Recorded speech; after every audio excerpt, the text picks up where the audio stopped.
Pernah nggak kamu ngurusin administrasi di kampus, udah ikutin semua prosedurnya, tapi tetap aja muter-muter, lama, dan bikin frustasi? Nah, ternyata itu ada namanya, dan itu yang mau saya teliti. Jadi gini, di banyak perguruan tinggi negeri, proses layanan mahasiswa itu sebenarnya udah ada prosedurnya. Ada SOP, ada kebijakan, ada alurnya. Tapi di lapangan, beda ceritanya kan? Ada keterlambatan yang berulang, pekerjaan yang double, bahkan prosedur informal yang muncul karena prosedur resminya itu nggak berjalan. Kenapa? Karena ada yang saya sebut sebagai organisational debt. Organisational debt itu ibarat utang organisasi, keputusan-keputusan masa lalu yang diambil dengan cara cepat tapi nggak tuntas, yang lama-lama numpuk dan bikin organisasi susah gerak, susah adaptasi, dan susah kasih layanan yang efisien. Dan yang bikin saya tertarik, fenomena ini di konteks layanan mahasiswa perguruan tinggi belum banyak yang meneliti.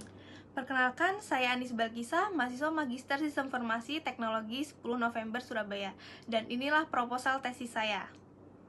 Tujuan saya adalah memodelkan bagaimana organisasional debt terbentuk dan bagaimana dia memicu ketidakefisienan dalam proses layanan mahasiswa menggunakan metode pendekatan studi kasus kualitatif. Kenapa ini penting? Karena kalau kita tahu bagaimana polanya, kita bisa memberikan rekomendasi yang konkret dan berbasis bukti untuk memperbaiki layanan. Bukan hanya tahu ada masalah, tapi tahu dari mana asalnya dan bagaimana memperbaikinya. Nah, sekarang bagaimana saya mau meneliti ini? Saya menggunakan paradigma interpretivis. Artinya, saya tidak mencari angka, saya mencari makna. Saya ingin memahami bagaimana orang-orang di dalam organisasi mengalami dan membentuk kondisi organisasional debt itu. Strategi penelitiannya adalah studi kasus kualitatif karena pertanyaan saya bersifat how dan why.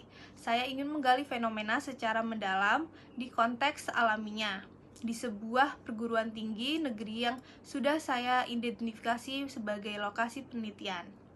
Data saya kumpulkan melalui 3 cara, yaitu yang pertama wawancara mendalam. Saya ngobrol langsung dengan staf, pengelola unit layanan, sampai level manajemen untuk menggali pengalaman mereka soal hambatan dan ketidaksesuaian yang terjadi sehari-hari.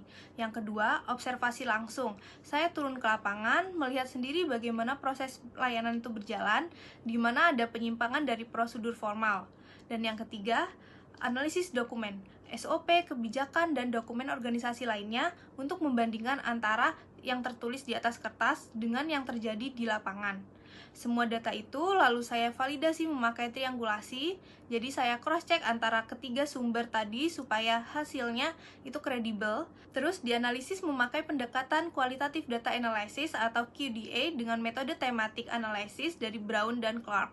Prosesnya yaitu dari data mentah, lalu saya melakukan open coding, mengelompokkan jadi subtema, lalu peta tema besar yang menggambarkan bagaimana organisational debt itu terbentuk dan bagaimana dampaknya ke efisiensi layanan mahasiswa. Untuk output akhirnya yaitu sebuah model konseptual yang bisa jadi dasar rekomendasi perbaikan layanan, bukan hanya teori tapi berbasis bukti dari lapangan. Sekarang mungkin kamu bertanya, ini baru proposal berarti belum ngapa-ngapain dong? Justru tidak, saya sudah berjalan jauh sebelum ini. Yang pertama, saya sudah selesai melakukan studi literatur sistematis dari jurnal bereputasi Scopus dan Web of Science terbitan tahun 2020 sampai 2026. Dari sana, saya berhasil memetakan 3 tema dominan, yaitu ketidaksesuaian struktural dan kebijakan, kegagalan koordinasi sosial, dan kompleksitas birokrasi. Ini yang jadi fondasi analisis saya ke depannya. Yang kedua, saya sudah menyusun kerangka konseptual awal yang menggambarkan hubungan antara elemen organisasional debt dengan ketidakefisienan proses layanan. Kerangka ini tentatif, tapi ini titik awal yang kuat untuk diuji di lapangan. Yang ketiga, instrumen penelitian sudah saya kembangkan. Panduan wawancara semi terstruktur dan lembar observasi proses sudah ada. Yang keempat, lokasi penelitian sudah saya identifikasi. Salah satu perguruan tinggi negeri sudah saya pilih dan proses perizinannya sudah saya persiapkan. Dan yang kelima, tentu saja proposal penelitian lengkap dengan bab 1 sampai bab 3 sudah tersusun secara komprehensif. Latar belakang, rumusan masalah, kajian pustaka, dasar teori, sampai rancangan metodologi. Dengan semua capaian ini, saya yakin penelitian ini punya fondasi yang kuat. Nah, yang dibutuhkan sekarang itu hanya satu, yaitu izin untuk mulai turun ke lapangan. Jadi, kalau kamu pernah ngerasain birokrasi kampus yang bikin kepala pusing, mungkin ada organisational debt di baliknya.